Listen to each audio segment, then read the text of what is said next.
Welcome to the Unconventional Path, Entrepreneurship and Innovation Stories and Ideas. Hello, I'm Bela and And I'm Mike Wasserman, Bela. Remember me? It's been a while since we've done one of these, hasn't it?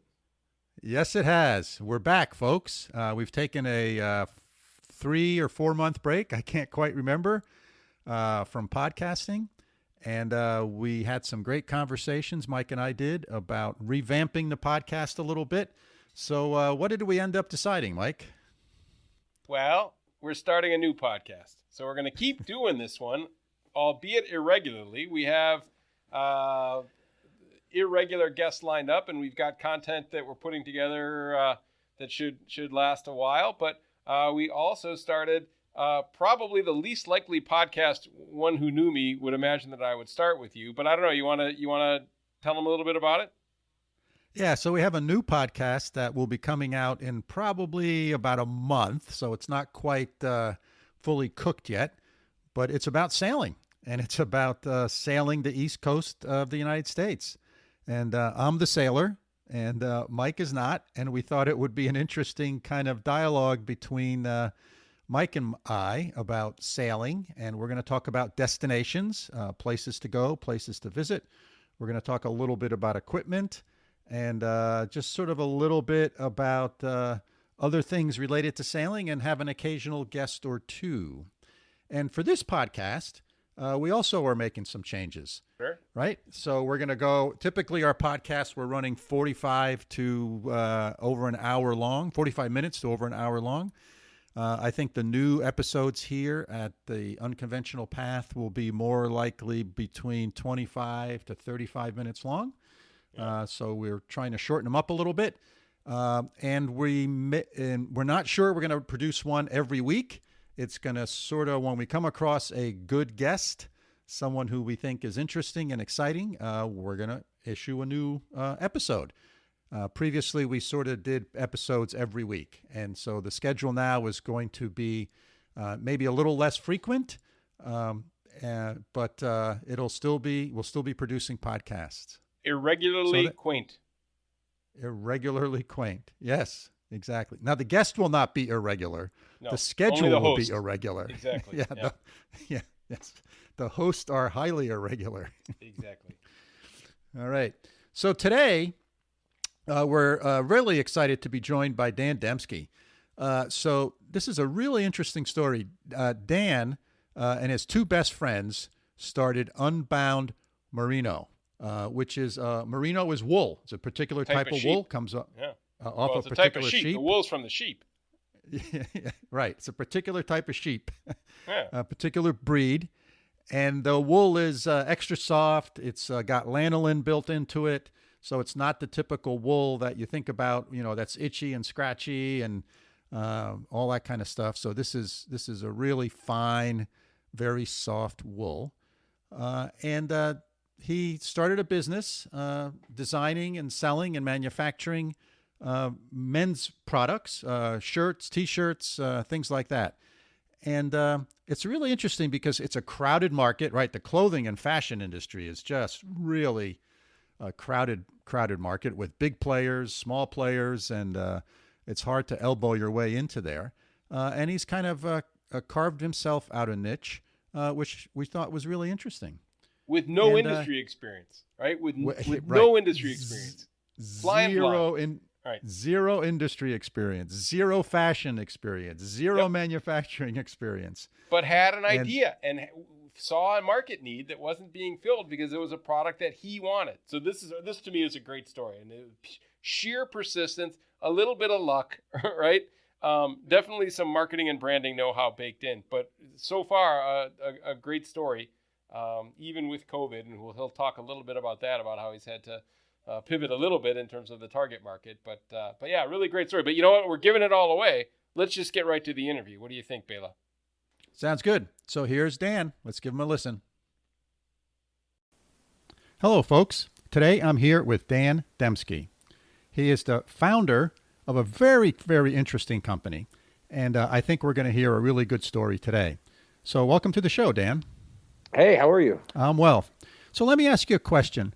If you go to a social event and someone comes up and introduces themselves to you and they say, "Oh, Dan, very nice to meet you." And they ask you, "Hey, Dan, what do you do?" How do you answer that question? So if I go to a social event, and one of the things I hate doing the most is talking about what I do. I used to be in a service business. I used to have a video production agency, and we worked with brands, like large brands and other big ad agencies, and did all the video production and the digital video strategy for these brands. I used to have to be very good at this. I used to have to go into a crowd and network. Sorry if you can hear my dog barking in the background. I'm going to just pretend he's not there. But I used to have to get really good at this stuff. And part of the reason I got into what I do now is because I hated having to always be on. I hated to always have to show what I did for a living and to be intriguing and to try to see if this person I'm talking to has value to the business, because I find it really takes away from the truth of what I really want in a social interaction. So what we do is we're an e-commerce brand. We sell merino wool apparel. And for a long time, we were positioned as a travel company. We make clothing that helps you pack less so you can experience more. And the reason that you can pack less is because our clothing is antibacterial and it's odor resistant. So if you're traveling for 2 or 3 weeks, instead of packing 14 t-shirts, you can pack 2 or 3 t-shirts, because you could wear them multiple days in a row if you wanted to, because it's never going to smell and it's antibacterial. I don't like talking about this at parties, though. At parties, I like talking about the music I'm into and the party itself and the people that we know, the mutually there. So I do avoid talking about work, but I answered what I do for work. Yeah. So what's the name of the company, Dan? Our company's Unbound Merino. Okay. And so what's so special about merino wool? So basically what I said, merino, there's a lot of synthetic performance clothing out there. Athleisure is very big, brands like Kit and Ace and Lululemon and Arc'teryx. These are great brands that have a very, very good purpose. A lot of the clothing they make is synthetic, some merino wool. The difference between synthetic clothing and merino wool is there's no chemicals in the production of merino wool. There's no chemical coating that. There's no chemicals in the making of it.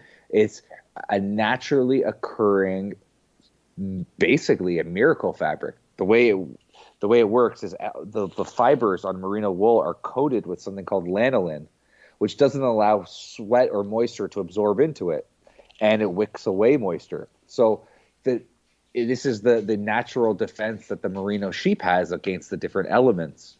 So you take this miracle fabric and you turn it into this t-shirts and sweatshirts, and people think wool, it's going to be itchy, it's going to be bulky, it's going to be uncomfortable. This is so fine, it feels finer than a cotton. So you put on a t-shirt made of wool, and the first thought is, I can't believe that this is wool. And then you can wear it. I mean, I've put this to the test. I've worn it in a hot yoga class and a spin class. I let it air dry and I wear it out to dinner on the same night, and you would never know. The shirt will never smell. We did a test. This is how we launched the brand. I did a test where I wore it 46 days in a row, and I put it through everything. And it was, at the end of 46 days, the t-shirt smelled clean and fresh as the first day I put it on. So it's all natural. We didn't invent this material. What we did is we just created a line of clothing that looks, a lot of it was made as athletic wear. We made it more simple, stylish, basic stuff that you could wear out to a nice dinner with a nice pair of pants and a watch. And we positioned it towards the traveler, which worked really well for us for a while until a global pandemic shut down the entire travel industry. And then we had to navigate out of that a little bit. Yeah. So the clothing market's a pretty crowded market, and merino wool, like you said, it's not a proprietary material that you have. So how do you elbow your way into a really crowded market like that? Well, I'll tell you something. I was once interviewed for a magazine called Insider Fashion, and I was going to speak at an event called FashCon, which they put on in Hong Kong, which was then canceled because of the pandemic. And they were so fascinated in my story because of how little I knew of the clothing industry and the fashion industry. And I think how naive I was might have been the reason why I was able to elbow into it, because I wasn't thinking about how crowded it was. I wasn't thinking about how to do things the way that it's done. What I noticed is I was looking for merino wool clothing that looked and fit a certain way, and I couldn't find it. So I'm like, well, I should do it because I could do it better. But the thing is, I was already running another business. I didn't have the extra capital. I didn't have the bandwidth or the energy to start this thing. But I just felt like, I know I want this, and I can't find it. And I felt there was that hole in the market. So I became sort of obsessed. I have to do this. It would keep me up, literally keep me up at night. And I'm not a problem sleeper. I could sleep through anything. I had my eyes wide open, laying on the pillow thinking, I have to do this, but I have no money to do it. I have no energy to do it. And I have no time to do it. And I have another business to build. So we decided to do a crowdfunding campaign, because not only would the crowdfunding campaign, if people were to back our product, not only would it give us money, but it would also validate the idea. If the thing didn't work, we'd say, well, maybe we don't have product market fit. Maybe our idea is not so good. But if it is backed, we could say, well, our idea is pretty good, and here's proof, because people just voted with their wallets. So we did this crowdfunding campaign as a way of validating the idea and to get a little capital to start the business. And we tried to sell $30,000 in pre-orders, and we sold 400,000. So we thought, well, we have an idea, and I think this idea might work. So that's how we started the company. Wow. And did you use one of the crowdfunding motherships, or whatever the right word is, facilitators? We used Indiegogo, which is the second biggest. And the reason we didn't use Kickstarter, which is the first biggest, is because, like anything, the second place company has to work a little harder. And what we found with Kickstarter was we weren't able to talk to anybody that worked there. Like, we could fill out a form and they wouldn't reply to us. It was too big of a company. But Indiegogo, when we said we were interested in creating a campaign on your platform, they assigned an account person to us, and they cut deals with us that if you can get 30% of your funding goal in the first 48 hours, we'll feature you in our marketing newsletter. And they spent time with us to help us make the campaign good. So we thought, wow, we really need this hand holding, because we're scared. We want this thing to work, and we need help. Yeah. And Indiegogo was willing to give us the help. So we went with them, and that was probably the best decision we made, not just because we got help from them, but also because, in terms of building the campaign, but we got help with them in terms of marketing. They sent our product out into their newsletter, and of the $400,000 in pre-order sales that we made through the campaign, I would guess a good $150,000 is directly attributed to their help, to their marketing. Wow. So it was significant. So one of the better choices, when you're building a business, it's a series of choices that you make, and some are going to be good and some are not going to be good. And you have to get lucky. You have to make enough good choices and decisions, and the timing has to be right so that you lead down a path to whatever that success metric is that you're chasing. In our case, it was just to get this thing funded so that we can buy some inventory and potentially start this company. Yeah, yeah.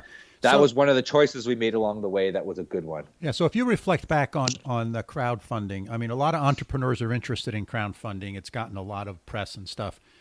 What's like one or two lessons learned, in addition to picking the right partner, right? Indiegogo in your case.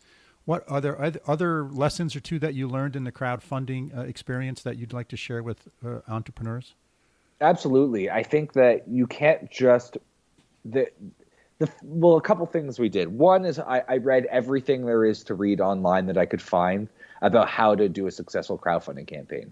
So there were some posts that really stood out, like blog posts. Like one was written by Tim Ferriss on his 4-hour blog, which might be dated now because I read it a few years ago and it was already a few years old. But you have to go around and dig and look for the support material and everything you can do to do a good job. You can't just put something on there and think that there's a million hungry buyers that are going to want to buy your thing. You have to really put the work in. And it took us a year and a half to do it right. It took us a year and a half to build. That included sourcing the product and building the prototypes, but also doing all the design assets and everything. But the most important thing that you need to do is you need to manufacture your own momentum. So if we were to go and create this campaign just as we did and hit start and hope for the best, hope that it got funded, I guarantee that we would not have been funded. But what we did was I got tons of friends and family to know that this was about to happen. And I did so much legwork to get them to help back my product, buy a t-shirt, do what you can. I worked on that for a month and a half, getting everyone I knew to commit to helping, because those first few hours where you can get a little bit of momentum going on your own, that is so key. That's so key to becoming a trending campaign, to get people who don't know you and don't care about you to think, hey, this might be a hot product. So don't just go out there and just think that it's going to be successful. It's not. Manufacture your own momentum, because those early hours, those first few hours matter so much, and it's only on you to make it work. Yeah, great advice. I love your phrase, manufacture your own momentum. That's really wonderful. I wrote that down. That's a keeper. Good. That's really good advice. So in looking at your website, it looks like you and a couple of your friends, longtime friends, actually started this business. Yep. And there are lots of horror stories where people start businesses with friends and it doesn't go that well. So talk to us about yours. Well, business could be a horror story with or without friends. Very true. Right? So don't blame your friends if it becomes a horror story. You know, I think what's good about working with your friends, in my case, these are my lifelong best friends, is the level of candor we can have between one another is unmatched. You can't do that with people that you sort of don't know that well. You know, I can go and call him an asshole like for something he did, and he knows that it's all out of love. We want the best for one another. We're not competitive with each other for any kind of individual glory or selfish needs or desires. We want each other to win. We're fair with one another. We're candid with one another. And because it's going well, we're having the most fun ever together. Now, if it didn't work, we could be candid with each other about, you know, I wish that I would have done more of this. I wish you would have done more of this. But that's an advantage of being in business with your friends. I think being in business with your friends is an amazing thing, because at the end of the day, every day I get to show up to work with the people who I like hanging out with anyway. And we can go out for a beer, you know, pre-pandemic, pre-lockdown, when we were able to go out for a beer, and we could talk about the business all night and it's fun. It's not like we're like dragging work into our social lives. Like we're working on a project together that's a fun and exciting thing that's building a future for ourselves, and we're doing it together. I am one of the biggest advocates of working with your friends is a great idea, because you know you have to put long hours in to make this thing work, and why not do it with the people you love and have fun doing it? Yeah, excellent perspective. So did the three of you have different backgrounds, or how did you sort of divide up the work and who does what? How did you work through that? Well, I was in my previous business. I worked with one of my partners. He was basically our lead producer in video production. He did, and a jack of all trades. He did so much, and without him, we would not have been able to run the business the way we did. I knew I wanted to work with him because he's a very good yin to my yang. You know, I'm very much vision and the guy who's willing to jump in first and say, okay, now jump in, it's safe down here kind of thing. I'm sort of that starter, but he's a real implementer. He's a real hard worker. And I've worked with him. I have worked with him since we were 12 years old. We used to have a newspaper route. He'd have his, I have his. We'd deliver our newspapers, and we'd meet at McDonald's for breakfast after every time we'd finish our paper route. Then we worked at a grocery store together and a movie theater together. I worked every job with this guy since I was 12 years old, and we're 35 now. So not many people work with someone that long, and we're only 35. It's like we've worked with each other for a couple decades almost. So I knew I was going to work with him. And then our other best friend, he was a creative director at an ad agency. And while we had this idea, we knew we wanted to do merino wool clothing. We knew we wanted to do a crowdfunding campaign. We knew that we wanted to build this into an e-commerce business. We just couldn't get the thing together. We couldn't get the identity of this thing together, the vision for the brand. And we knew there was a missing piece. So we reached out to Dima, who's our other friend, and because he's a creative director at an ad agency, he said, "Could you want to help us do this project?" And he pulled. It was just the right move too. It was another one of those good decisions where bringing him on just tied the whole thing together, because we were spinning our wheels trying to figure out like what is this thing, like how do we articulate what this thing is. So he was the missing piece. So once he came into the fold, it was just like everything felt like it was just firing on all cylinders, and the ball started rolling. So, yeah, I mean, I was always working with Andrew, and Dima was that missing piece. That's sort of how it came together. Yeah, yeah. So it sounds like none of you had sort of experience in designing fashion, in manufacturing it, in distribution, and sort of all the intricacies of that. So how did you Zero. go? How did you go about filling that gap in your business? Well, we just, there's a right way and there's the other way to do everything, and as far as clothing goes, we weren't doing anything the right way because we had no idea how to do things the right way. And I wouldn't say the wrong way because it worked. We did it the other way. So when you're making clothing, the industry standard way of doing things is by building what's called a tech pack. And a tech pack, in effect, is the instruction manual that you give to the manufacturers so they know how to make your T-shirt or sweatshirt or whatever. And it has all the sizing, it has the paper pattern, it shows how to cut the thing. It's exactly how they look at what your product should be and know how to make the finished product. We had no idea this thing existed. So what we did is we went to all the stores like Gap and Old Navy and H&M, and we bought T-shirts and we tried them on. And we'd say, we like the way this neck fits on this Gap T-shirt, but we don't like the sleeves. They're too boxy. We like the sleeves on the H&M T-shirt. And we bought all these shirts, and we literally stapled on Post-it notes with notes about what we liked and didn't like, and we mailed them off to our manufacturers that we found. And we had them Frankenstein together a shirt, which would be our shirt. And we didn't like the way that fit, so we'd send notes back saying the shirt, the neck is too tight, the sleeves are too short. Anything that we could do to sort of modify it. And we did that. It took many, many, many months of iterations. I think we had almost a dozen iterations until we liked the fit of our own shirt, and we ended up having a shirt. That's how we got to it. So we had no experience, but what we had was the will to get it done. So there's always the back door to get in, or, to figure out how to make it work. And we did. So now we have tech packs because we've since have hired product designers to work with us and said, here's our shirt. And we want to be able to make it different manufacturers and not be tied to just the one manufacturer we started with. So we do things right now, but you don't have to know what you're doing. It's a myth. And all these people that go to school, there's a skill that you can gain from going to school and learning how to do things the right way.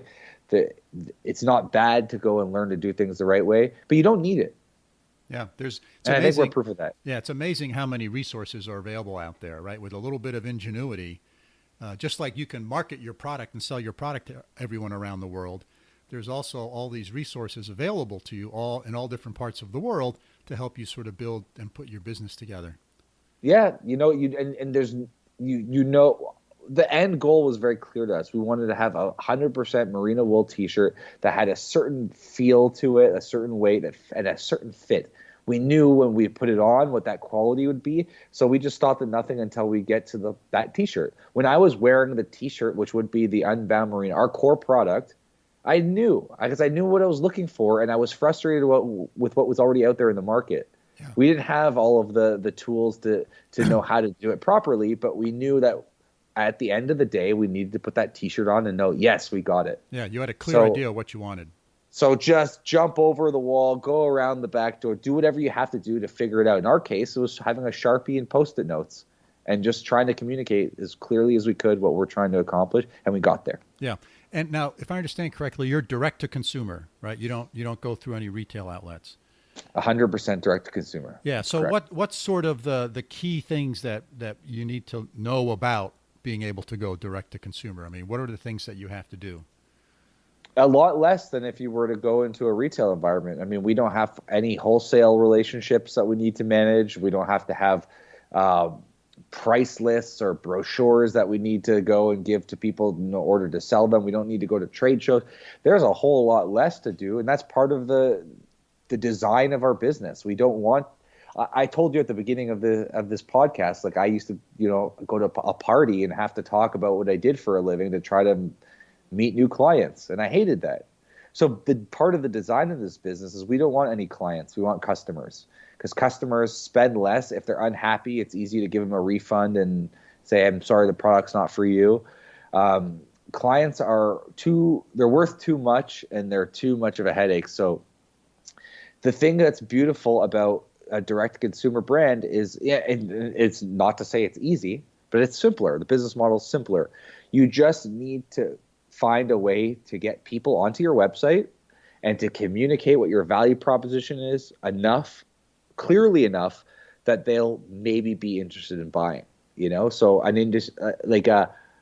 a benchmark conversion rate on a direct consumer website is about 2%.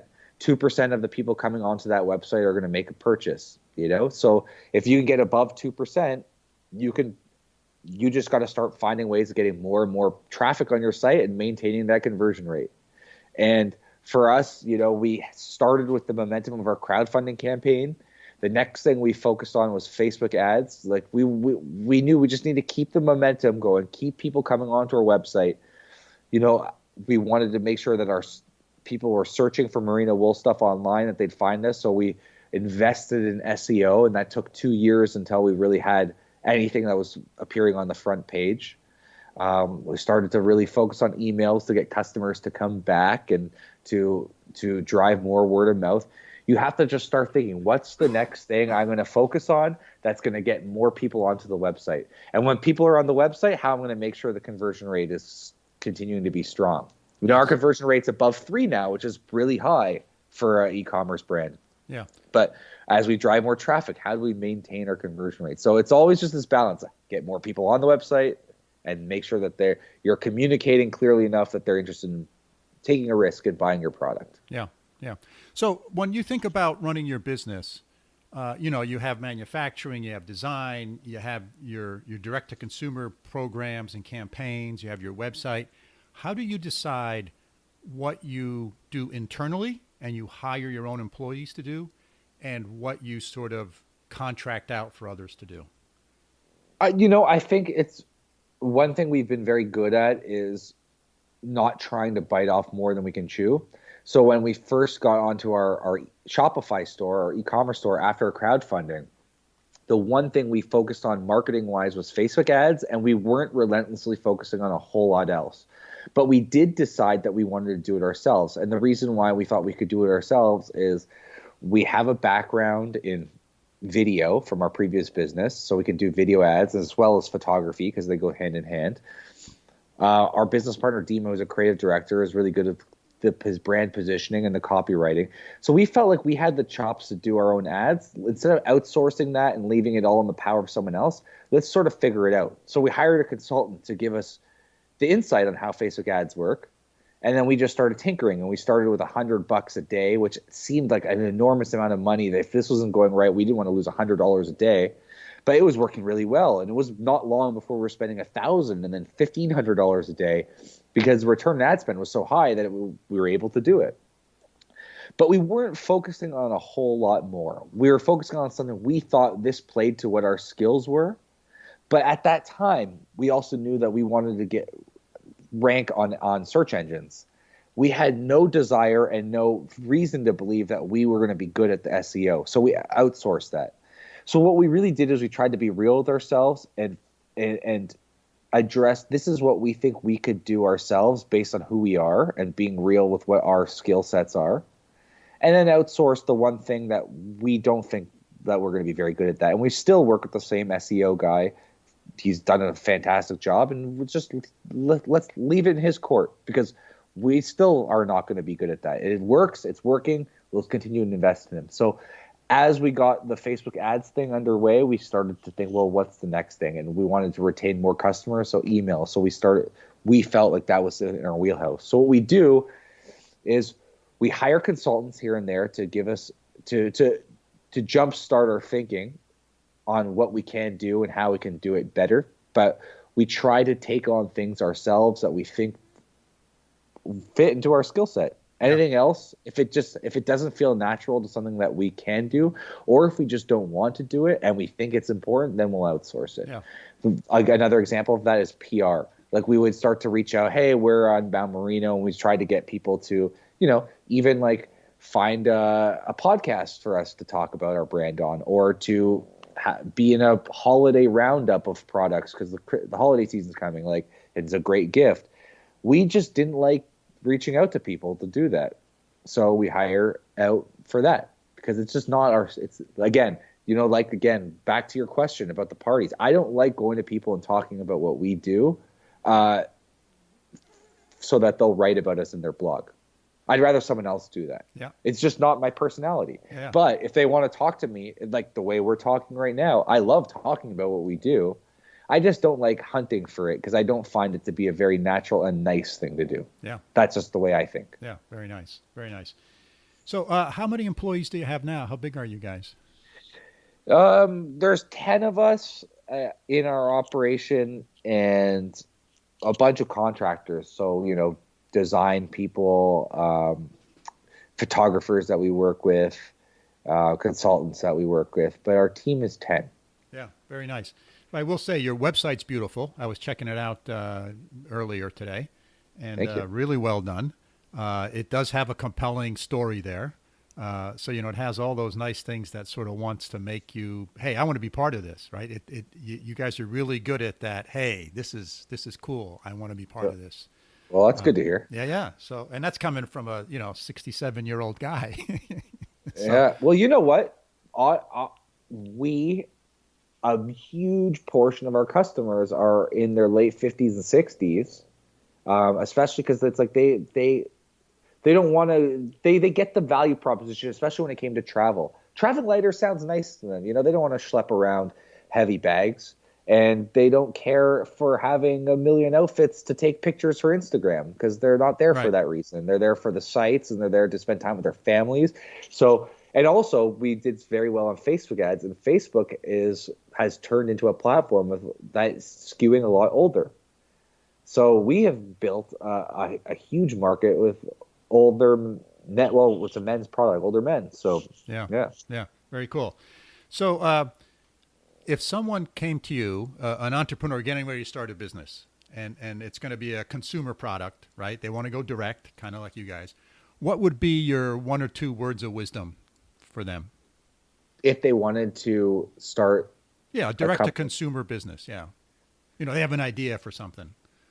I think one of the things that worked really well for us, and the reason why I was staying up at night thinking I needed to do this, is because I've seen a pattern, and I saw this with my friends that started e-commerce brands that became very successful. It was a moment of clarity where they realized there's a hole in the market. Like, they were looking for something and no brand was doing it right. If you ever come to a place where you see I can do this in a way that's not being done, or I can do this in a way that's better than what's currently being done, you might have hit something in terms of timing that you might not want to pass that opportunity. If things become very popular, and I tried creating a sock brand before, like a funky sock brand, and the reason we tried creating the sock brand is because all of a sudden, where we live in Toronto, everyone started wearing funky socks, and we thought, well, I have a cool idea for funky socks, and I still like the idea that we had, but it was popular. And if something is becoming popular, it's already too late. So the difference between why that brand didn't work and why I think Unbound's working is because people didn't know merino wool. I discovered it and felt like people aren't doing it the way I want it to be done. So there's something to be said about timing. And if you ever feel like you could be the person to bring something to market that isn't in the market the way you feel it should be, that might be something you want to pay attention to. And I think that's a piece of advice that's not talked about too much, but the importance of timing is immense. Yeah. Great advice, Dan. Great advice. Dan, you've been a wonderful guest. The story of Unbound Merino is just fabulous. And I wish you guys the best of luck. And what's the website? Search for Unbound Merino. Unboundmerino.com. So Unbound and Merino, MERINO.com. And you can find us on Instagram and Twitter and all that stuff. Well, that's great. Hey, thanks again for being on the show. I really appreciate it. Thanks so much for having me. I really appreciate being here.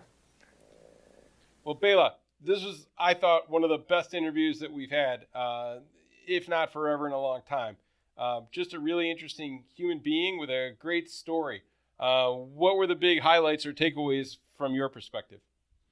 So one of the ones that really jumped out at me is when Dan said, you have to manufacture your own momentum, right? So his point was, just because you build it doesn't necessarily mean they will come.